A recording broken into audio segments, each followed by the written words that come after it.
And we want to let you know the big deal. The check's in the mail if you qualify. Congress has passed the $1.9 trillion COVID relief package. Democrats were able to really muscle this through Congress, getting just enough support because no Republicans even voted for it. Thanks for being with us. I'm Patrick Nolan. And I'm Jane Monreal. The bill now heads to the president's desk, and lawmakers will have to defend the position on why they voted the way they did. Fox News correspondent Ray Bogan reports. The motion is adopted. The new coronavirus relief bill has finally made its way through Congress on a party line vote. It will be President Biden's biggest legislative victory so far, and a package Democrats say is on par with the Affordable Care Act. This bill represents a historic victory for the American people. Republicans did not support the bill because they say it's too expensive, and they're against funding continuing for years in the future.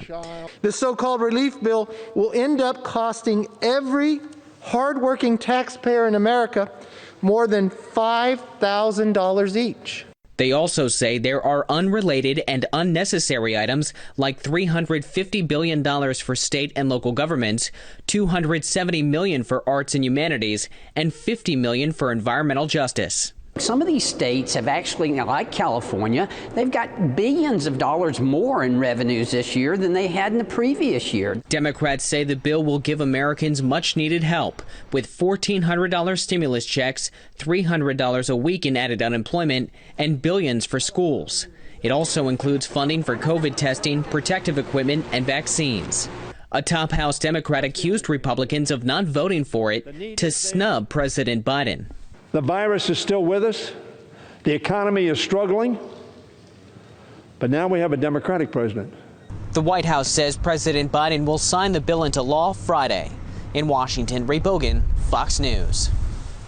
Senator Rick Scott says the bill was, quote, forced through the Senate last week without Republican support. In his statement, the Republican senator says this is not a COVID-19 relief bill, and the completely partisan approval of this massive, wasteful, and untargeted $1.9 trillion American Rescue Plan Act is one of the most shameful, costly, and political moves ever made by Congress.